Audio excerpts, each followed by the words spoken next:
Hello friends, welcome to Tamil food masala. இன்றைக்கி நம்ம வீடியோவில் கேக் ரெசிபி தான் செய்ய போகிறோம். அதுவும் நம்ம ரவையை யூஸ் பண்ணி நம்ம கேக் செய்ய போகிறோம். வாங்க எப்படி செய்கிறதுன்னு பார்க்கலாம். மிக்ஸி ஜாரில் நான் முட்டை சேர்த்துக்கிறேன். நான் 4 முட்டை எடுத்திருக்கேன். இது கூடவே 1 கப் அளவுக்கு நான் சர்க்கரை சேர்த்துக்க போகிறேன். 1 கப் அளவுக்கு எண்ணெய் சேர்த்துக்கிறேன். இந்த 3ஐயும் மிக்சியில் போட்டு நல்லா அடித்து எடுத்துக்கலாம். பாருங்கள், இந்த மாதிரி நல்லா நம்ம அடிச்சுக்கணும். இப்போ இது ஒரு பாத்திரத்தில் நான் சேஞ்ச் பண்ணிக்கிறேன். 1 கப் அளவுக்கு நான் தயிர் சேர்த்துக்கிறேன். 1 ஸ்பூன் அளவுக்கு நான் பேக்கிங் பவுடர் சேர்த்துக்க போகிறேன். இப்போ இது ரெண்டுத்தையும் நல்லா மிக்ஸ் பண்ணிக்கலாம். நம்ம தயிர் நல்லா ஃப்ரெஷ்ஷாக இருக்கிற தயிராக எடுக்கணும். கொஞ்சம் கூட புளிப்பு இருக்கக்கூடாது. தயிர் பேக்கிங் பவுடர் போட்டு நல்லா நான் அடித்து விட்டுக்கிட்டேன். பாருங்கள், நான் இந்த கப்பில் தான் எல்லா பொருளுமே நான் அளந்து எடுத்திருக்கேன். இதே கப்பில் இப்போ நான் 2 கப் ரவை எடுத்திருக்கேன். இப்போ நான் இந்த ரவையை சேர்த்துக்கிறேன். தேங்காவை நீங்கள் துருவிக்கோங்க. அப்படி இல்லைனா மிக்சியில் போட்டு பொடியை அரைச்சி எடுத்துக்கிட்டு வெறும் கடாயில் தேங்காவை போட்டு நல்லா ஈரத்தன்மை இல்லாத அளவுக்கு நல்லா வதக்கி எடுத்துக்கணும். கடையில் நீங்கள் தேங்காய் பவுடர் கூட வாங்கிக்கோங்க. நான் வீட்லேயே ரெடி பண்ணிக்கிறேன். பாருங்கள், தேங்காய் நல்லா ட்ரையாக நான் வறுத்து எடுத்துருக்கேன். இப்போ இதே கப்பில் 1 கப் அளவுக்கு நான் தேங்காய் சேர்த்துக்கிறேன்.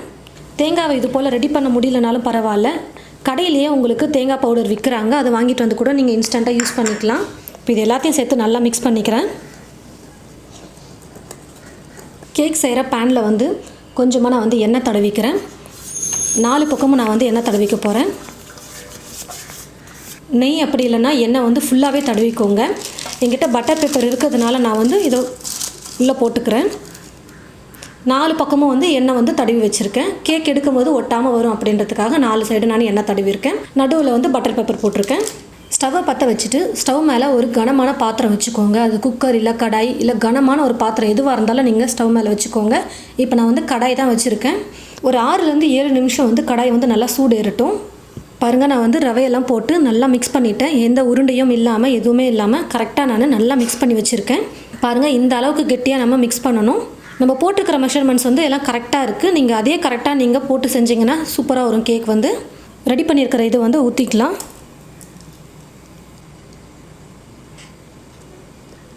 நம்ம மிக்ஸ் பண்ணி வச்சுருக்கிற மிக்சர் பாதி அளவுக்கு தான் நம்ம இந்த ட்ரேயில் ஊற்றணும். மீதி பாதி குக் ஆகி மேலே நல்லா எழும்பி வரும். அதனால் ஃபுல்லாக எப்போவுமே ஊற்றக்கூடாது.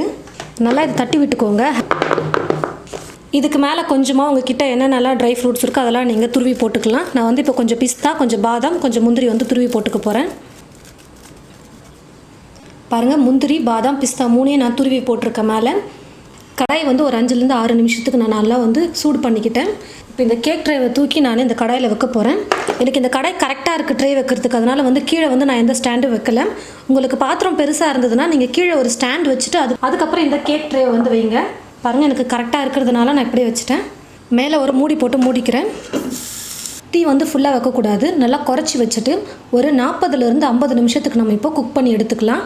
நான் கம்மி ஃப்ளேம்லேயே 45 நிமிஷம் நான் குக் பண்ணியிருக்கேன். பாருங்கள், ஸ்டிக்கு உள்ளே விட்டு எடுத்திருக்கேன். ஆனால் எதுவுமே ஒட்டவே இல்லை. பாருங்கள், நல்லா வெந்து வந்திருக்கு. ஒரு 4-5 இடத்துல இந்த மாதிரி நீங்கள் குத்தி பாருங்கள் ஃபுல்லாக வெந்திருக்கான்னு. கரெக்டாக வெந்திருக்கு பாருங்கள். இப்போ நான் ஸ்டவ் ஆஃப் பண்ணிக்கிறேன். 30 நிமிஷம் நல்லா குக் பண்ணிக்கோங்க. அதுக்கப்புறம் அப்பப்போ நீங்கள் செக் பண்ணிகிட்டே இருங்க கேக் வெந்திருக்கா இல்லையான்னு.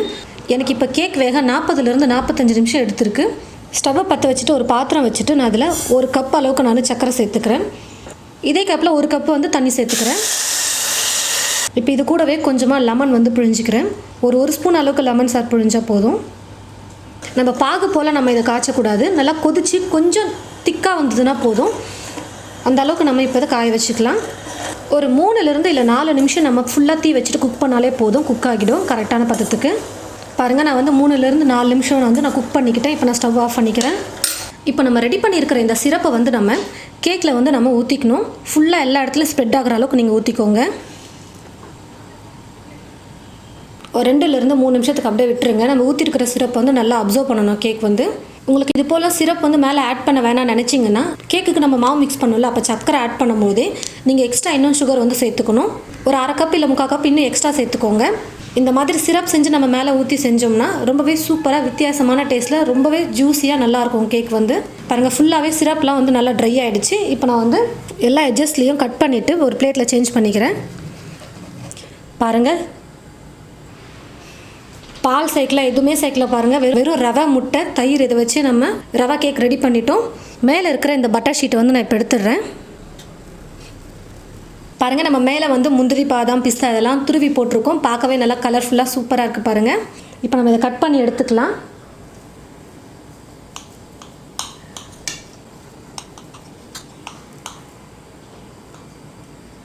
பாருங்கள், கட் பண்ணியாச்சு. பாருங்கள், ரவா கேக் வந்து நல்லா சூப்பராக நல்லா சாஃப்டாக வந்திருக்கு. நம்ம இந்த கேக்கில் வந்து தேங்காய்லாம் போட்டிருக்கோம், அதனால் சாப்பிட ரொம்பவே டேஸ்ட்டாக சூப்பராக இருக்கும்.